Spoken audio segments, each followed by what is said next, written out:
right, so if you're new to weightlifting or have been weightlifting for a while, you may be asking yourself, what's the best, lifting fast or lifting slow? So in order to answer that question, we have to know, what does lifting fast and lifting slow look like? So lifting fast would be goals such as explosiveness, speed, vertical jumping, and stuff like that. While lifting slow, you're looking more for hypertrophy. And lifting slow, the strain of your muscles is going to take longer, therefore the hypertrophy and damage done to your muscle will be greater. And in the end, you'll have a greater muscle mass. So now we're going to go into some different examples of what are some fast lifts, what are some slow lifts, and kind of take you through the goals of each. Hello class, we're in here doing some examples of fast movements to build more explosive power in your everyday workouts. One of the lifts we use for football a lot, just so we can be more explosive on the field, is power clean. Yeah, power clean, Tom, come on. Also, we would not recommend wearing flip-flops. It's not a great idea during lifting. So in the power clean, you want to go down, you start from the bottom of the floor, and then you explode up and you catch it right here. There you go, then you squat up, and then you can release and let it down. And so see how Calvin went down? He lifted from the legs, kept his back straight, lifted up, went down a little bit, caught it, keep those elbows up too, and you come up. And so that's really good for blocking or tackling, running over someone, really any sort of movement in football. It's beneficial to all players, and that's about it for this movement. If you're finding a hard time maybe building muscle and putting on muscle mass, it could be because of low predominance of your slow twitch fibers.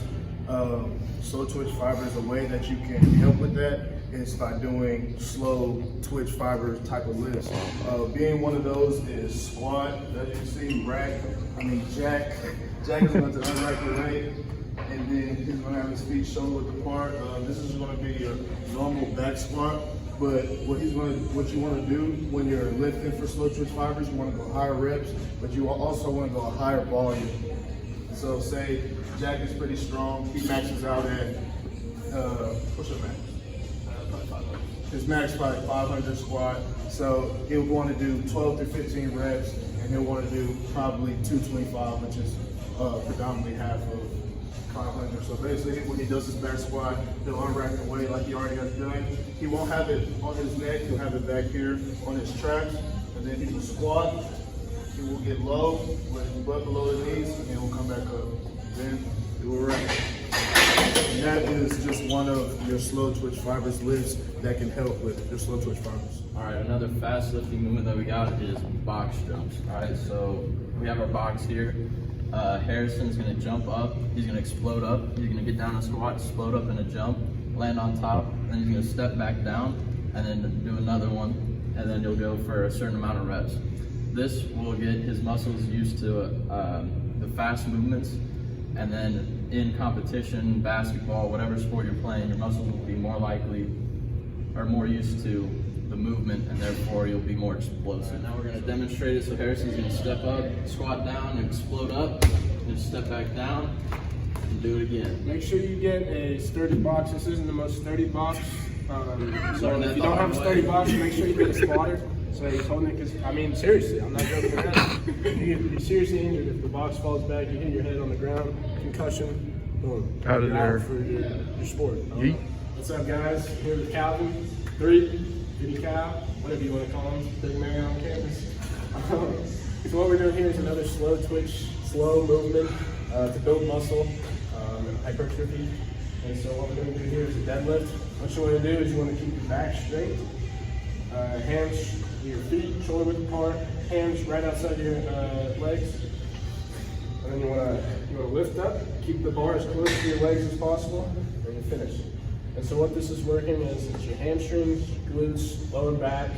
And so when you're coming up, it's working on your eccentric phase, when you're lengthening your muscles, and you're coming back down, it's concentric. And so one important thing to remember though is to keep your back straight. Wear a belt if you need to, because deadlift it can be really bad for your back if you don't do it right. So that is your slow movement. So the question of our topic was lifting fast or slow, what's more beneficial?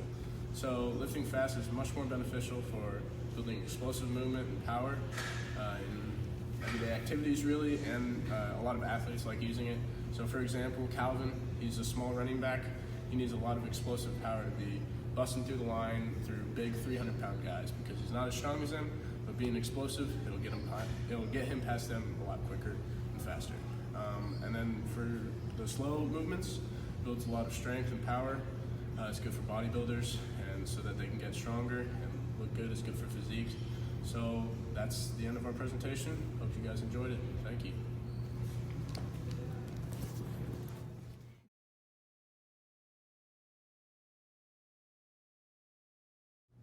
You might be asking yourself, why am I standing like this? Why am I like this? It's because I've been doing a lot of fast, explosive movements today in my workouts.